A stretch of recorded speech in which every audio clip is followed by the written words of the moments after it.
अच्छा, आज का जो टॉपिक बन रहा है वो टॉपिक बन रहा है, मेरे पास काफ़ी ज़्यादा पेशेंट्स की क्वेरीज आती है। पेशेंट की क्वेरीज ये रहती है कि पेशेंट ये कहता है कि सर मेरे जब मैं क्रिकेट खेल रहा था या फिर मैं जो है बास्केटबॉल खेल रहा हूँ या फिर वॉलीबॉल खेल रहा हूँ, तो उस बीच में मेरे साथ में जैसे बॉल इतनी फास्ट स्पीड से आती है और फिंगर्स के ऊपर आके लग जाती है।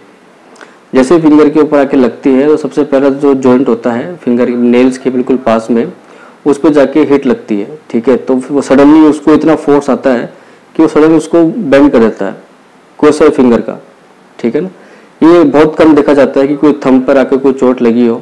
मैक्सिमम टाइम पर जो है ये 4 फिंगर्स के ऊपर ही क्वेरीज आती है कि हाँ सर ये हमारी फिंगर्स है और खेलते टाइम जो है हमारे जो है ये चोट लग गई थी और आज तक हमारी वो चोट ठीक नहीं हो पा रही है। ठीक है, तो सबसे इम्पोर्टेंट बात यह है कि अगर जब कभी भी ऐसा होता है आपके साथ में, तो उस वक्त आपको जो है तुरंत जैसी चोट लगी है और उस हाथ को आपको ऊपर रखना शुरू कर देना है। सबसे इम्पोर्टेंट बात, चोट लगी, चोट लगते ही आपने देखा कि बहुत पेन आ रहा है, मुझे पेन आ रहा है, तो तुरंत आपको हाथ को इस तरीके से ऊंचा रखना है। ठीक है, इस तरीके से ऊंचा रखने के बाद में थोड़ा जितनी आपकी कोशिश हो मूवमेंट करने की उतनी आपको कोशिश करनी है। मतलब फिंगर जितना बेंड हो सकता है उतना बेंड करना है और जितना स्ट्रेट हो सकता है उतना स्ट्रेट करने की कोशिश करनी है। ठीक है, फुल स्ट्रेच के साथ और फुल बेंडिंग के साथ। जब आप ऐसा करोगे तो आपको स्ट्रेच पेन आ सकता है, या तो आगे की तरफ या पीछे की तरफ। ठीक है, उसके बाद में आपको उस फिंगर के टिप को पकड़ के ऐसा मूवमेंट करने आने की कोशिश करनी है। ठीक है, सभी फिंगर्स को। ठीक है, जब आप ऐसा करना शुरू कर देते हैं फिंगर्स के मूवमेंट को, तो आपको पता लग जाएगा कि जो मेरी फिंगर्स में जो एक्टिव मूवमेंट्स हैं वो प्रेजेंट है कि नहीं।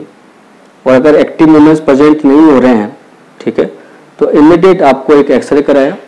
उस एक्सरे में अगर आपको बोन या कोई जॉइंट के आसपास माइनर सा भी अगर आपको कोई पार्टिकल है वो आपको जॉइंट के आसपास देखने को मिलता है, या बोन के जो कंटिन्यू रहता है पार्ट उससे अलग हुआ मिलता है, तो तुरंत आपको जो है आसपास जो क्लिनिक हो या हॉस्पिटल हो उनके पास आपको जाना होता है।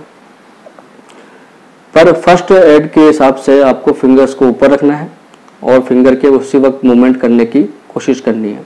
ठीक है, और फिंगर को सपोर्ट देने के लिए आप कुछ भी सपोर्ट ऐसा दे सकते हैं जिससे कि उसकी जो फिंगर्स की जो टेंडन्स होते हैं वो ज़्यादा स्ट्रेच नहीं हो, उनको सपोर्ट मिलेगा तो वो जल्दी हील होने के जैसा एबल रहेगा।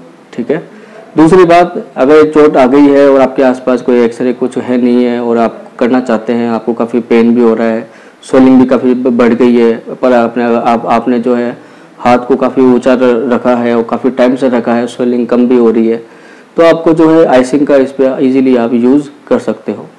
आइसिंग जो होती है वो आपके जो टिश्यू जो होते हैं मतलब डैमेज हो चुके होते हैं, फोर्सफुली जो इंजरी हुई है उसकी वजह से क्या होता है, तो वो जो आइस जो होती है वो उसको हील करना चालू कर देती है। और फिर हाथ को ऊंचा रखेंगे और हल्के हल्के मूवमेंट करते रहेंगे, तो जितनी इंजरी होनी चाहिए उतनी इंजरी नहीं होगी। उस पर रिकवरी का जो रोल प्ले करेगा वो एक तो हैंड अप करता है और जो आइसिंग जो यूज़ करते हैं उससे आपको वो हीलिंग आपकी प्रमोट होती है और आपका फिंगर ज़्यादा वेस्ट होने से, ज़्यादा वर्स्ट होने से इंजरी को बचा लेता है। तो 2 चीज़ें हैं, हैंड को अप रखना है और आइसिंग करनी है।